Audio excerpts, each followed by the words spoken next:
Assalomu alaykum, to'g'ridagi barliq roman anglag'uchi do'stlar. Biz faxrlik yozuvchimiz Xalida Isroil yozgan Altun Kash romanini o'qishni davomlashtiryapmiz. Oldingi qismda Keremning Urumchiga o'qishga mangandiki, yo'l bo'yida ko'rganlarini o'qiyotgan edik, endi davomini o'qiymiz. O'qishdan burun do'stlarning bu izbosar YouTube kanaliga a'zo bo'lib qo'yishini umid qilaman. A'zo bo'lsangiz, yangi uchurlardan vaqtida xabardor bo'la olasiz. Davomi. Urumchida o'qish qalbimda yangi orzu-armonlarni uyg'otgan edi.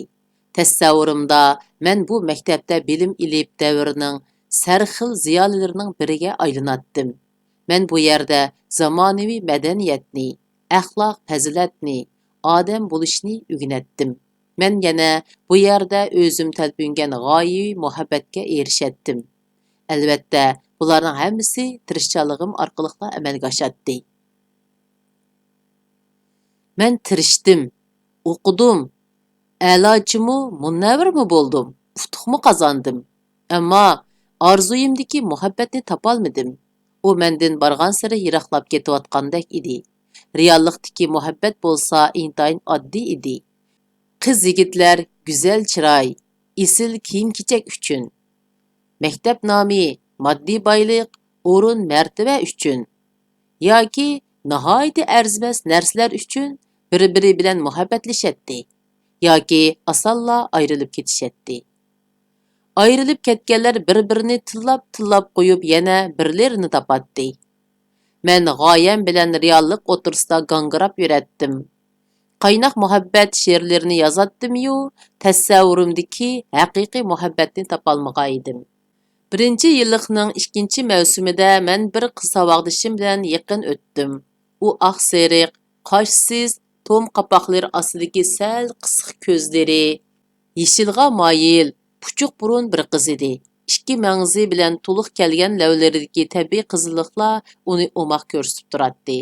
U nimishqidir menga cho'ng onamning uyidagi seriq aslarni eslatdi. U nihoyat faoliyatchan, dodil qiz bola edi. She'rga havas qiladi.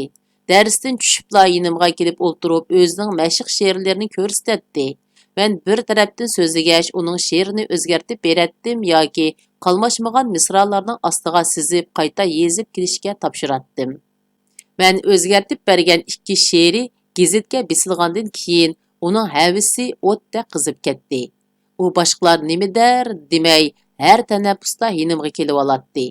Men uning gap qilganda ushlanib ketadigan qip-qizil go'shlik lavlariga, engishganda agmash bo'lib ko'zga tushib olgan bir tutam sarg'ush chechiga qarab, boshqa xiyollarga ketatdim. U oldimda pastga engishib turgan vaqtlarida uning shalong, agmash kirpiklarining tuvigacha aniq ko'rinib turganligini, kirpiklarining tuvi oq ekanligini bayqagan edim. Yotoqqa kelib aynakka qarab baqsa, mening kirpiklarim butunlay qop-qora ekan. Demak, bu uning badinida oq ranglik pigmentlar ko'p ekanligining isboti edi. U balki uning qinidagi qadimgi genlarning ifodalanishi bo'lishi mumkin. U she'r yozishni soq bir yil o'rgandi, ammo yiligacha failatun bilan mafailatunning farqini bilolmadi. Men uning qizlar xos yidiga, ko'ziga tushib olgan bir tutam sarg'ush chechini chaqqonlik bilan orqasiga tashishiga yoki qip-qizil namxush lavlarining to'xtamay harakatlanishiga, lavlari orasidan ko'rinib turgan oppoq qushaq tishlarining seg'izni qandoq chaynab, til va lavlarining yordamida uni qandoq mohirlik bilan sharda ko'ptirdiganligiga bir yil qarab o'tirdim. Sinfdagi bolalar ikkimizni bir-birimizga chaplaydi. Bizni sinf bo'yicha eng baldur muhabbatlashgan bir juftlar deb qarashadi. Bir kuni darsdan tushganda u yana yinimga kelib she'r haqida so'z ochganda, men uningga chaqchaq aralash. Ruqiya, sinfdagilarning hammasi bizni muhabbatlashyotidi deb qaraydi. Undaq ish yo'q desakmi ishonmaydi. Shundoq bo'lgandan mana amsa deb muhabbatlashsak bo'pti-kan ha, dedim. U menga bir oliyitib ushaq tishlari orasidan chiqirib, "Burjoziyaning sisq shoiri" deb tilivitib, sinfdan taqildab chiqib ketdi. U shuningdan keyin meni izlamaydigan bo'ldi. Menmu bir avorchilikdan qutulgandek bo'lib qoldim. Ammo bu ish mening muhabbat to'g'risidagi ilgirki qarashlarimni tavritib, menga muhabbatning nihoyat amaliy bir ish ekanligini his qildirdi. Kuchlik jinsiy istaksiz muhabbatning bo'lishi mumkinmi? Agar muhabbat jinsiy istakdinla iborat bo'lsa, uningga erishish oson bir ishqu. Shoirlarning muhabbat haqidagi qarashlari xiyoliy, hamoqatlarcha mubolig'imi qandoq? Bir kuni men hiliqi Mo'zduz buvaydan mushu haqda savol so'radim. Tog'a, klassik shoirlar tasvirlagandek muhabbat reallikda bormi yoki u bir mubolig'imi? U xuddi bir nimadir izlamoqchi bo'lgandek ko'zlarining ichiga bir qarab etib. Ha, demak, navbat sangim kaptida. Qaraganda cho'ng bo'libsan, muborak bo'lsin, deb xirildab kuldi. Men chiroyimni o'zgartmay uningga qarab turdim. U gelini bir qirib etib parvosizlik bilan. Menda qeridan so'rsang, muhabbat degan saronliq deyman. Ammo 18 yoshlik vaqtimda men muhabbat uchun davlatman ota-onamdan voz kechib, o'zimdan 4 yosh cho'ng bir dutorchi ayolning orqasidan ketgan. Ikkimiz O'zbekistonga chiqib ketdik. U shu yerda o'qib katta naqshchi bo'ldi. Men jinimni boqolmay madgorchilik qildim. U meni yaratmas bo'lib qolganda, uni qo'lga keltirish uchun qilmaganlarim qolmadi. O'lib olmoqchimi bo'ldim. Oxiri menmu bir maktabga kirib o'qidim. Uningdan yiroq turish uchun Turkiyaga chiqib ketdim. Men cho'ng bo'lgancha oshiqlik deganning hamma yerda borligini, lekin ta'mi, rangi o'xshamaydiganligini bildim. Uchratgan ba'zi ayollarni umr-rivoyat unuta olmadim. Yana ba'zilarini shu yillarda unutib ketdim. Men aqida qilganlarim menga aqida qilmay boshqasining orqasidan ketdi. Menga aqida qilganlariga men aqida qila olmadim. Oxiri yakigona qoldim. 18 yosh vaqtlarimda o'lib tirilib oshiq bo'lganlarimni hozir o'ylasam, menga saronliqdek bilindi. Lekin shu mezgilda ko'p odam shunday ishlarni qiladi. Ularga nasihatkor qilmaydi.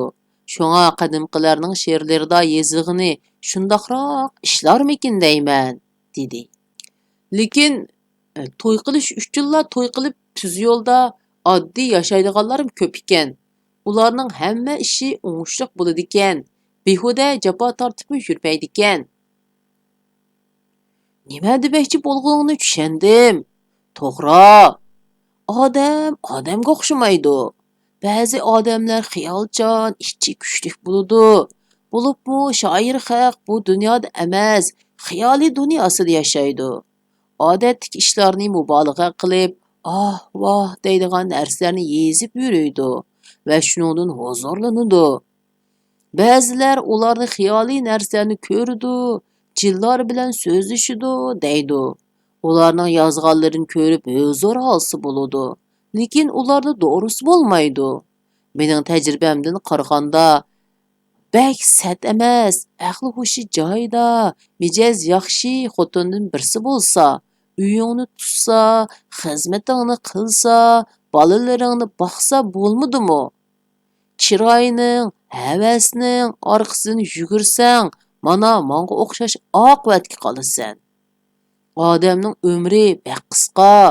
Ko'p holda o'tkazgan xatoliklaringni tuzatgudek fursatmi bo'lmaydi. O'tdi, ketdi degan gap. Lekin yurakdagi pushaymon undaq oson yo'qolmaydi. Uning so'zlarida o'tgan kunlarni seg'inishmi, pushaymon va hasratmi bordaq qiladi. Ammo men uning so'zlariga qoyil bo'lmadim. Xuddi mening muhabbatim hech kimnikiga o'xshamaydigandek. Faqat menla bu dunyoda hech kim beshidan kechirmagan bir muhabbatni boshdan kechirishim kerakdek tuyuladi menga. Biz 3-yillikqa ko'chgan yili udulimizdagi sinfga yangi o'quvchilar keldi. U to'liq kurs sinfiga qabul qilinganlar bo'lib, yosh jihatda bizdan ancha farqlanmaydi. U sinfdagi bir necha she'r havaskori bizning sinfga to'la kiradi. Ularning ichida qizlarmi bor edi. Havanisa ismli o'ruq, oqseriq bir qiz she'rni yaxshi yozadi. Lekin uning mijozi bek chus bo'lib, qopig'i turilsa, peshonasida 4-5 qat siziq paydo bo'ladi. Tishiga tekkan odamni cho'ng-kichik o'g'il qiz demay, shu hamon dakkisini beradi. Uning gapiga chidamagan ba'zi o'g'illar mush ko'tirsa, mush ko'taradi. Hatto bir necha qitim o'g'il bolalar bilan mushlashib ketgan vaqtlarim bo'lgan edi. Şuna şu sinipdagi balalar ichida Havanisaning peshona siziqi haqida qo'shoqlar to'qilib ketgan edi. Qo'shoqlarda u karomatlik 5 siziqning birinchisi umr siziqi, ikkinchisi aql-farosat siziqi, uchinchisi g'azab siziqi, to'rtinchisi muhabbat siziqi, beshinchisi omad siziqi. Kimki ehtiyot qilmay g'azab siziqini qo'zg'avatsa tugashkidi shu deyilatdi. Shu Havanisaning menga amroq chiqib qolg'ini qiziq. Tanaffuslarda u eshikdan kirib hech kimga qaramay mening oldimga kelatdi. Yangi yozgan she'rlarini ko'rsatdi yoki yonimda o'ltirib parang solatdi. Havanisa kiribdi deb tomosha ko'rishga amroq bolalar atrofimizga to'plashatdi. Bundaq paytlarda Havanisa o'zining gapdonligi, o'qitishga mohirligini toza namoyon qilib oladi. Ba'zi kunlari Havanisa bilan chiroyi bug'doy o'nglik kelgan, qosh ko'zlari to'kilib turadigan bir qiz billa keratdi. Uning ismi Serin edi. Havanisa so'zlayotganda u bir chetda kulimsirab qarab turadi. Men Havanisa bilan paranglashgan bo'lib, ko'zimning quyruqida u qizga sap solatdim.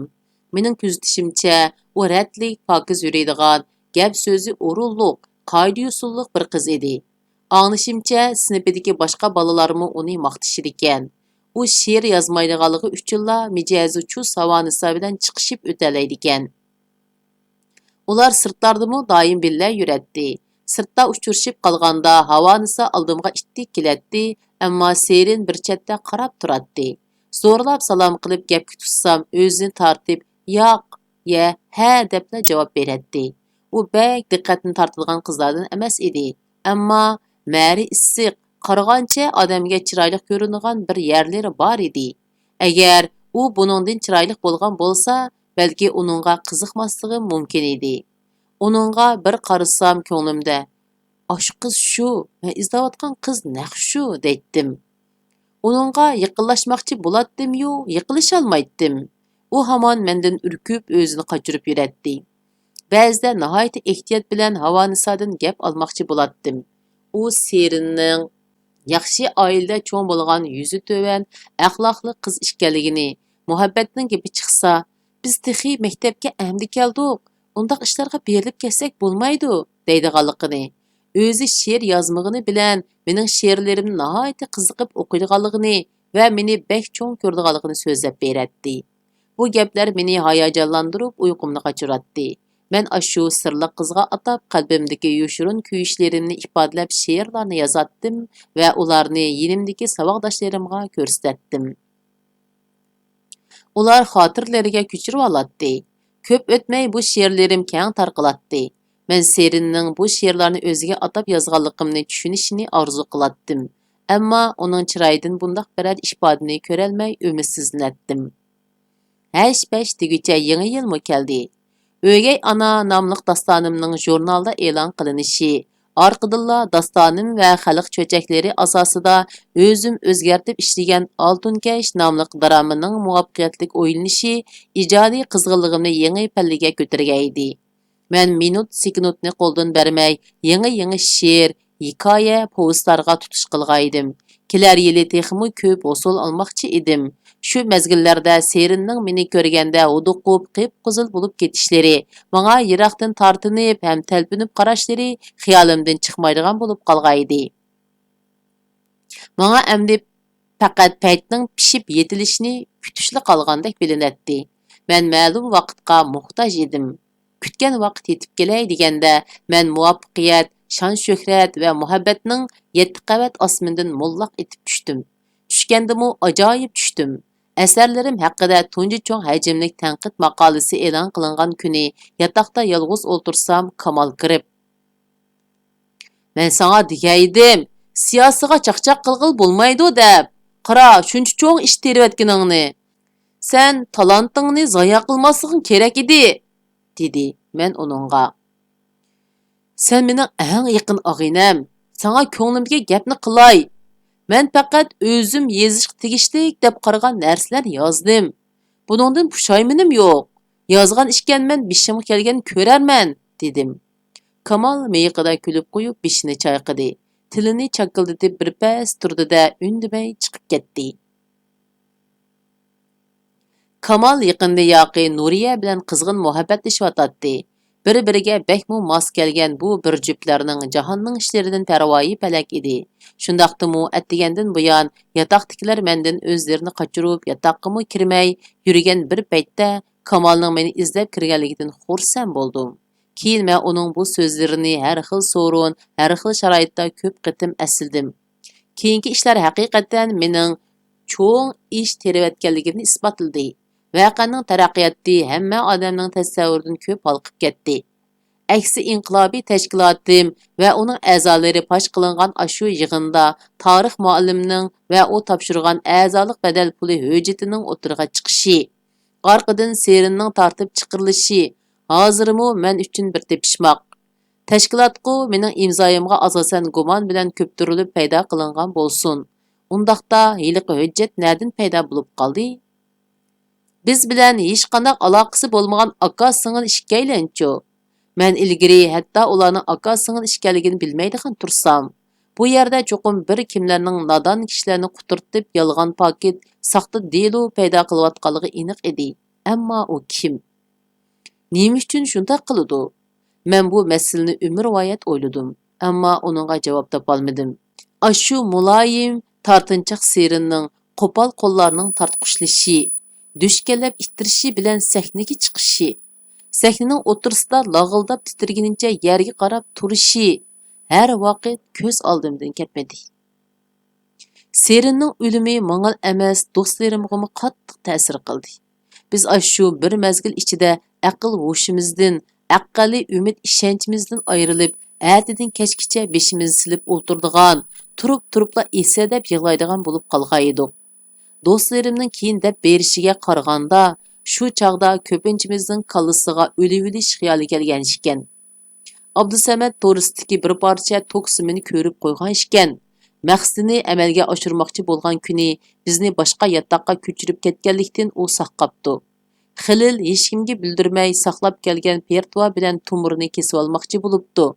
Menmu dastlabda o'limning har xil yo'lini o'ylab yurdim. Ammo mushu holatda o'livilishning nomardlik, qo'rqinchoqlik bo'lganligini tushunib yetganimda qaysarlik bilan yashayman. Barliq amal bilan o'zimning, do'stlarimning gunohsizligini isbotlamay turib hech yerga bormayman degan irodaga keldim. Serin voqeasidan keyin maktabdagilarmu bizga bo'lgan nazoratni kuchaytirishdi. Yinimizdan kecha-kunduz odam ayrilmaydigan bo'ldi. Men kechalari uxlamay yetib, Seringa beg'ishlab bir she'r yozdim. Uni qalam bilan qog'ozga tushirishga amalsiz edim. Uni yuragimga putdim. U mening qon tomirlarimga, yuragimning so'qishi va nafaslarimga singib ketdi. Men uni qog'ozga yezib boqmadim. Pichirlab bo'lsam o'qib boqmadim. U mening vujudimdan ayrilsa, jonsiz misraga, g'azon bo'lgan gulga aylanib qolatdi. Men uni bir to'p guldek asrab, qinim va jinim bilan sug'urdim. Pah gunohsiz bir qiz va ikki qo'li so'ygan qizning qiniga melangan dardman oshiq haqidagi u she'r yili ham qalbimda yashnab turmoqda. Biz qo'lga elingandan keyingi 4 yilni jamoat xavfsizlik nazoratining tutib turish o'rnida qorong'u uyda gandi suydik, pitchusa, qotil qimorvoz, o'g'ri yanchuqchi orasida o'tkazdik. Pokitsiz, axlug'uchsiz, hukmsiz, sissiq qorong'u uyda 4 yilni o'tkazish dunyoning boshqa yerida bormi yo'q buni bilmayman. 4 yildan keyin saxta paket asosida qurashtirilgan delorimiz tayoq to'qmoq, qiyin qistoq va odam chidab turg'usiz ruhiy bisimlar bilan iqror qildirish, majburiy qo'l qo'ydirish orqali tamomlanib, hukm e'lon qilingandan keyin tarim emgak bilan o'zgartish maydoniga opirib tashlandi.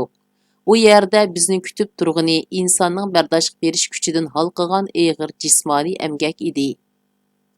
4 yilni qorong'u zay kamerda ocharchilik ichida o'tkazganligimiz uchun hammamiz o'ruqlab bir tera bir so'ngak bo'lib qolgan edik. Tatarang'u chiroyimizdan qon didori ko'rinmaydi. Put qo'limizda emgak qilgudek jonmi yo'q edi. Atdiganda ish o'rniga berib bo'lg'icha holimizdan ketatdik. Tayoq, til haqoratlar beshimizga yig'ib ketadi. Biz o'zimiz mushundoq bo'lib oldikmi? Bizni mushu holga tushirib qo'yg'ini sendaklar emasmi? Degili bo'lmaydi. Beshimizdan ketmaydigan til haqorat, qichib qutug'il bo'lmaydigan og'ir emgak, Koinotdagi jimiki jonliqqa sexilik bilan chechilib turadigan kun nuri ham sap havo bizni asta-asta tavlab pishirdi. Hatto biz naqshining odam degan ho'l narsa o'lib ketmaydi bu dardga degan misralarda aytilganidek Xilildan boshqalarimiz bu kunlarga kunib ketdik. Bu yerda gunohkorlardan tuzilgan 8 cho'ng atrat bo'lib, biz bo'lingan ikkinchi cho'ng atrat siyosiy jinoyatchilarni asos qilib tuzilgan edi. Har kuni atganda chilingan pushtak ovozi bilan eng gunohkorlar yotoqlardan chiqib, ketman gurjak, mitillarni elib, sap-sap bo'lib, Tarim vodisi bo'yidagi bepoyon to'g'roqliqlarga kirib ketaddik. Dal-darax yo'lg'unlarni o'rib, o't çöp, tikan çatqallarga o't qo'yib ko'ydirib, yerlarni og'dirib, taxta tüp-tüz munbat yerlarni ochatdiq. Palta harlarning sadosi, istutaklar orasida turlik tuman uchar qushning uchib paloqlab uyan-buyan uchishlari, uylari buzilib, tuxumlari chiqilib, qizil at, bola-bolalarining vayron bo'lishi, yovvoyi hayvonlarning piqirab qichishlariga guvoh bo'lgan edik. Bunda qiyomat qoyim oldida azal-azaldan mushu to'g'roqliqda yashab kelgan begunoh jandorlarni vayron qilgan gunohimiz uchun Allohdan gunohimizni tillaydik. Ammo biz yashayotgan dunyo rahimsiz edi. Xuddi tabiat dunyosida jonliqlar birisi yana birisining hayoti badaliga yashagandek, u yerda kuchlik ojizni, cho'ng kichigini yetdi. Bir kimlar hech sababsiz bir kechidila mol dunyosidan, qon qarindoshlaridan, hayotidan ayrilatdi. Buning hisobiga yana bir kimlar rohatda yashaydi, ko'zlagan amal martabalariga erishatdi. Bu dunyo fojia bilan to'lgan edi. Fojia har kuni, har soat yuz berib turadi. Faqat navbat o'ziga kelmaganligi uchunla kishilar tirikchilik qo'yida aldirishadi. Arzimas ishlar uchun goh xushal bo'lsa, goh qayg'urib kunlarni o'tkazadi. Biz mahbuslarmu yashashimiz kerak albatta. Biror qitim to'yib boqmagan, to'xtamay ko'krab ichib turadigan qursaqni go'llash, oshiq azobini besish uchun qush tuxumlarini uchirg'ali yerda ichib olatdik. Qushlar bilan hayvonlarning qizil at bolalarini kavob qilib yeytdik. Ba'zida beliq tutilgan mahbuslardan ushshoq beliqlarni so'rab elib, ich bag'rini adolab, quritib olatdik-da bir mezgil og'zimizni tatliq qilatdik. Ashu qo'shimchalar bo'lmagan bo'lsa, o yillardagi ocharchilik va eg'ir emgak talay odamning jedini olgan bo'ladi. Biz uzunga so'zilgan jafoliq emgak badiliga tarim emgak bilan o'zgartish maydonida necha 10 ming mo'liq munbat etizlarni barpo qilgan edik. Har yili atiyazda biz bu yerlarga shol, bug'doy qo'noq, ko'ktot, qo'g'in tovus teriydik, parvish qilatdik. O'rib yig'atdik, yana teriydik. Beshimizga miltiq tanglab turishiga qaramay, bu yerlardan oz-to'la rizqimizni tepib yeytdik. Biror bosh savza, qizilcha, ko'k boshlarni tepib yevilish uchun tavakkulchilik qilishga rozi bo'latdik.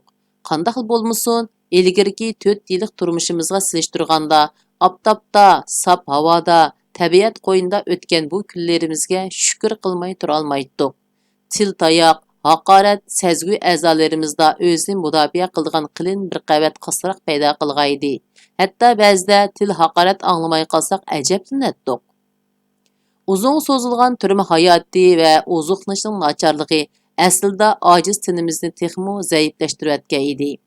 Turma doktorning ko'ngil bo'lishi va bir necha yaxshi niyatlik nazoratchining guvohligi bilan men og'ir jismoniy emgak qilishga muvofiq emas deb qaralib, oshxonaga qarishish, tomoq tushish, tozalik qilishdak yenikrak ishlarni qiladigan atratga yo'tkaldim. Bu ishlarmu oson emas, ammo og'ir emgakka silinadigan jinoyatchilarga qo'llanilgan qattiq boshqurish, til tayoq, majburlashlarga silishtirganda bu yer erkinroq edi. Tuzumga rioya qilib belgilab berilgan vazifani vaqtida o'rindab, bo'lsaq ortiq tüşük ishlarga aralashmasaqla jazoga uchirmaydik. Bo'libmi hojatxona tozalash, ganda tortish degandek ishlar mehnat bo'lganligi uchun nazoratchilarmu yaqin yo'lamaydi. Biz mushu eng mehnat ishtilla erkinlikning huzurini suralaydik. Biz bu yerda kamsitilmaydik. Xalganda dam elib oldirmay ishlaydik. Eng muhimi erkin paranglashaydik. Yangi uchurlardan xabardor bo'la olaydik. Mahbus deganning kichkina bo'lsa-mu xususiy turmushi, maxfiyatligi bo'lmaydi. Uning hammala ishi, o'rindan turishi, yuzini yuyishi, tarat qilishi, amgak qilishi, uxlashi belgilangan qattiq qoida tuzum bo'yicha bo'ladi. Ba'zida kichkina savallikning tufayli o'y fikrdagi maxfiyatliklaringmi talon-tarojga uchraydi. Bu qadar bir xillik ichida yashashmi kishini azoblaydi. Kitob o'qish men uchun ma'lum ma'nodan olganda o'zimga xos xususiy turmush edi. Boshqurg'ichlar kitoblarni doim tekshirib tursimu, hammani o'qib bo'lolmaydi. Men chekli kitob o'qish fursatlarida kitob ichidan ilgari bayqamagan nurg'un narsani bayqaytdim. Kimdir biri tarafidan ostiga sizib qo'yilgan jumlalar yoki bad cho'risiga qistirilgan biror ikki eg'iz so'zlarni tepib olsam, xushalligimdan yuragim gupildab ketadi. Kitobdagi vaqaliklardan, ma'nilik hikmatlik so'z jumlalardan o'zim xohlagancha ma'naviy zavq va kuch olatdim. Kitob o'qiyotgan, tafakkur qilayotgan cheg'imdala o'zimni normal insondek, bir shoirdek sezatdim. O'zimga xos maxfiyatlik istiki meni har vaqt o'ziga tortib turadi. Bir qitim egiz daraxtdagi uvusidan tushib qolgan qush cho'jisini yanchug'imga silib olib, qurit terib yegizib biqib yurgan edim. Bir necha kundan keyin u qanot chiqarib paloqlab ushqidek bo'ldi. Men uni etizga borgucha bir chatqalliqqa qo'yib berdim. Shundan keyin qushqash ko'rsam, mening qushqichim shumudu deb yurdim. Men gulga amroq edim. Etiz qirlarida rang-garang echilib ketgan yava gullar meni shunchalik jalb qiladi. Bir kuni havisimni bosolmay, qip-qizil echilib ketgan bir tüp layli qozoqni bir puchuq hijirga ko'chirib kelib, yataqning panjiriga qo'yib qo'ydim. Har kirsam uningga suv quyib turatdim. 3-4 kunlardan keyin bir attigini qarsam, puchuq hijir yerda yotidi. Layli qozoq qurib qopti. Bu mushukning ishimi yoki biror nazoratchiningmi birnim degan bo'lmaydi. Shundan keyin gul o'stirish havisini tashladim. Gulning yanala tuprog'idan ayrilmag'ini yaxshi ekan deb o'yladim. Shunday qilib bu qitimliq roman o'qishimiz mushargich bo'ldi. Davomini kelgan qitim o'qiymiz. Xayr, xo'sh, Alloh qomonat.